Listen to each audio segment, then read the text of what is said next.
maamo waayeela ayaa dhimatay gabdhii marka dhaqaaye ama joogay ayaa marka qase iiga sheegeen waxay leeyihiin qofka caadatan hadii jirkiisa meel laga taabto oo meesha ku sii daamiidka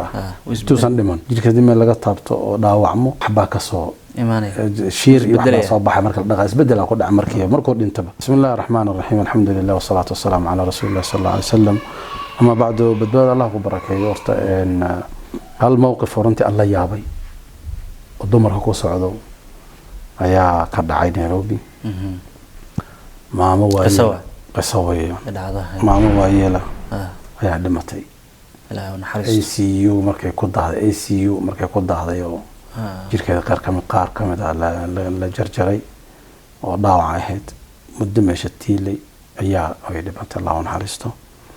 gabdhii marka dhaqaaye ama joogay ayaa marka qase iiga sheegeen waxay leeyihiin qofka caadatan hadii jirkiisa meel laga taabto oo meesha ku sii daamiidka tuusan dhiman jirkiisa meel laga taabto oo dhaawacmo waxba ka soo iimaanay shiir iyo wax soo baxay marka dhaqaa isbedel ku dhac markuu dhintaba maamadan waa la yaabnay dhehen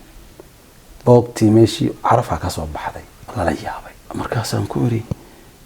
عرفت بحات كدرينتين وهذا والله wax ka maamo xirteen ma jiro dadkii dhan ba caraftii la yaab ma gaaladii ayaabta udugii caraf ka soo baxay maamadii jirkeeda way dhibatay Allah naxariisan waa maqnaa cimradan ku maqnaa marka imaaday wiilkeeda marka isqabanay wiilkii aan weydii marka aan korniyo kaali si khaas ah wala hadlay waxaan korniyo asaluka billah hooy wanaag far badan laga sheegay oo wax la yaabaa jirkeeda laga dareemay waxyaaba ay sameyn jirtay oo khaas ku ahaa ad ku ogtaa wax iiga sheeg waayo umadiiba mas'uul ka ahay umad badan ay ugu xiran wax inaan sheegan rabo oo inaan marka sababteena wada markay noolay maxay sameyn jirtay wanaaga oo gooni wuxuu ugu yirinayo markay dhimatay laba arin aan la yaabo ana xataa igu cusub oo ubug ah ayaa dhacday maxay tahay wuxuu aabahay ay la soo hadlay wuxuu igu yiri aabna kala qabaaya wuxuu igu yiri u dhahay wariyaada wiilashiina daatihiin waxaad isiin jirteen waxba ay matalaan hooyadiina ay biili jirtay hooyada mana shaqaysan la socaya hooyadiina ay biili jirtay daliilkeedana fiisiga lacagtii ku soo diri jirtay bilooyinkii dhan uu soo diray ma shaqayso wiilasheeda aaban waxbay siiyaan hooyadii waxbay siiyaan waxeeda intay keedsato ay kaga baari falanay oo duco ka raadsanaysa zoojkeeda oo naa kala qabo caadatan ma dhacdo caadatan hadii gabnaa kala la qabo cadaawad ay qaadaysa waa in la dhimanaysa wiilgeeda ihsaan ma sameynayso illa ma rahima rabbi illa anta mid ka yaa badana dhacday markaas macnaha in ayna ogeyn arintaas si hoosana u sameyn jirtay wixii anaga aan siino hooyo bay qayb ka siinaysaa aabihiya sheegay cid ogaatina ma laha siniin waya sanaday socotaarnta cidna ogaan sadaqa sirriya waliba dadkii ugu dhawaa marka ninkaadu waa sida rasuulku sheegay jannadana waa naarta saasi faan ka soo tag marka ka darano dib dhalay arin ka weena dhacday oo maamada qosaysa wuxuu dhaadana wax yar kadib waxa la soo hadlay aabihii islaanti kale oo qabay ee dideeda ahayd ayaa ila soo hadashay Ibrahim salaamu alaykum hooyada janna Allah siiyo wanaag way in qof fiican bay ahayd ayda ay biili jirtay hadana maamadii oo la qabo waaya oo raaxada farxadii la qaybsatay habeenkii la qaybsatay biilkii la qaybsatay ninkii la qaybsatay waxa dumarka dirirayaan laga taabay waxa hooyada way biili jirtay ihsaan bay way nasiixan jirtay إحسان يسمى جرتي وكان في فيزيك دليل وحنا سكشيك شيء ما فيزيك صورتي إيو ورقتي واقوانا ومعاه هو سودريس وحن لا يابو ده كستيرون سينيني وحبك ما عني جريم قريها المرجو تلعنيسي أنت كلا وحي إحسان سميني سلين كذا وحي كلا هو إحسان فليسي ناك تمادام وجعلي هاي هذا أنا أستجب مرة بعد إحسان لو سميناه إحسان كلا إذا قفنا عاسا حقو إليه إن إلهي علامات نقطة إن ما أنت ضو بدبادة أن كل شيء إمسا إسلام موضع دينتي وركوض ميسا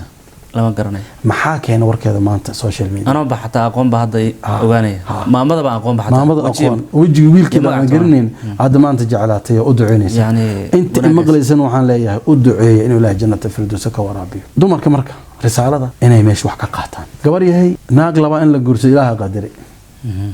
waxaan ninka iska sameeysanay ma aan qadar min Allah ku imaatay horta ilaahay waxaan idinka barinaa gabdhahan leeyahay oo ha nimankooda kaliyood ay qabaan in ninka kugu qanco oo meel kale uusan raadinin naag gurigaana soo gelina ilaahay kaaga barinaa horta waa duco ducada jecelihiin waa ducada jecelihiin waa duco ilaahay asaga ku tusa ayada nacam dadkii macnaha nin gabadhi haysato nin saasana waa nimca ilaahay uga mahad celiyo marka saas in ilaashato marka dibkii waa bad rabbi baa qadaray ilaahay waa musiiba dhinaca dumarka in la guursado waa musiiba rabbaani Soomaan musiibada haday imaatayna mid sabrayso lambarada ilaashan asaabakum musiiba fama kasabadiikum way marka mid sabrayso illa bi amri wa ma asaba musiibat illa bi idin Allah ka wada amar ilaahi ku imaatay waa xalaal laakiin xalaal ka careysiinaysa way ha ku naar tagino ilaahi ugu dhaw umada aakhirada ka fakar aakhirada lambarka ilaasho ilaa wal dhimanaya waa dhiman doonta ninkii xubmay mashaakil ku sameey intay ka baxday markasto nimanka la ciriiriyo saddex u sii gudbaan saddex hadii lagu dhibo meel lagu nastamaalo le afar u sii gudbaan inkastoo afartan ka digayo dabcan xabada ayaa wax ka fiican xabada wax ka fiican ma lahan waa qofka mashaakil ka cabsanaya diiday inka banka wada iyo dumarka inaan say jecel yihiin almuhim ninka hal xabad dhaq waayo ma dhaqayo min kala badan almuhim waxaan leeyahay marka hadii ilaahay uu qadaro tii rabbi kugu imaato gabadhii in la guursa ay dhacdo aakhirada u fikir jannadaada ilaasho oo ha ku naar galin adoo isdhahayso ama shaydaanku uu kuleeyahay naftaada u hiil shaydaan ma meesha galaya naf aadiyan midda kale ninka markuu kula joogo kaliga la nooshahay de waxa weeyaan jawgaadu iska fiican yahay laakiin marka qof kale imaado tartan kugu bilaabanay markaas inaad juhdiga didaashid challenge waa ku jirtaa hada quruxda inaad si ziyaadisid cuntadii iska sii fikirtid kalima fiican tartan ku jirtaa markaas waa tasaabuqul khayr waa fi dalika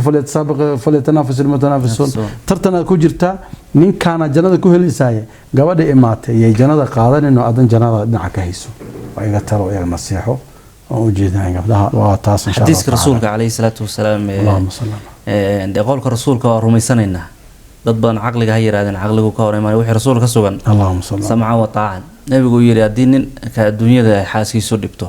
tii uu jannada haduu helo janno noqon kulaha waxay dhaysaa ilaahay ha ku dilay habar kugu dhacay ninka hadii mar dhow ku soo faaray doona anaga casuumaynahay hadiiskaas ee rasuulku yiri kaleey salaatu wasalaam sababa meesha ku jira rasuulku u dhahay Allahumma salli kaleey salaatu wasalaam sababka ilaahay u sheegay طبعا sababka de waa qofkaaga marka dhibto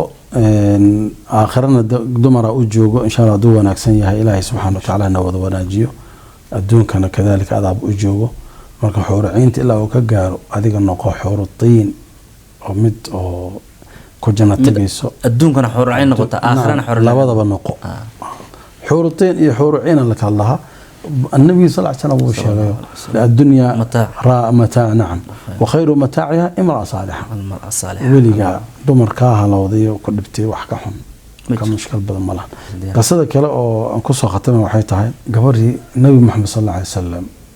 ayaa wuxuu kala xukumay ama marqaati ka ahaa gabar iyo ninkeeda khulac sameynay gabar nabiga Muhammad sallallahu alayhi wasallam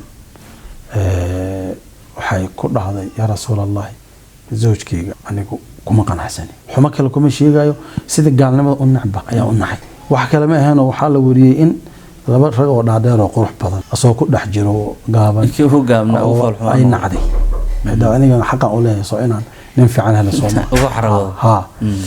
nabiga u dacwatay alayhi salaatu wasalaam markii u dacwatay nabiga wuxuu dhahay bustaantii ku siiyay baarusi marka oo nikaaxa wuxuu dhahay bustaantii ku siiyay maclinaysa oo calinay dhahay iyo ka badanba bustaantii ka qaado dhahay nabiga iskaga tago banaanka mar gabadhan fur gabadhii ninkii sidii ku furay kadib waxay rabtay heshay gurka dhacay way qanci weysay haddana dacwo kale u imaatay marka waxaan ka wadaa maxal shaahidka gabdhaha dumarka dacwadooda iyo doodooda ma dhamaato mar waliba waa la cabaadaa waa la qaydiyaa waa la isdhibaa laakiin gabadhii wixii khayr ku ahba garanaysidee ka ilaahay ku waafajiyo haddii aad xumo ka dareentidna u duceey in ilaahay ku hagaajiyo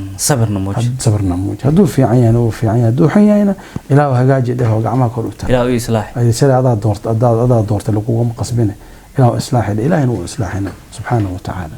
wanaagan ku barno wabillahi towfiiq maasha allah qofkii ducada iyo sirteeda og baa dhib kasta markuu qabsado aada laakiin qofkii aan ducada xiriir badan la lahayn waxaa laga yaabaa tartan inuu galo iyo qofkaan iska celi iyuusan kaa adkaan madaxa ciidda ka cesho wax leeyahay الدعاء سلاح المؤمن تقدر رسول الله دعاء يا صبر إلهي وحول بينا وديبتان مرة والبا إن شاء الله تعالى باني يا شيخ بايدين تختار من هذه بارك الله فيكم أما حسنت الشيخ شكرا بارك الله فيك. جزاكم الله خير.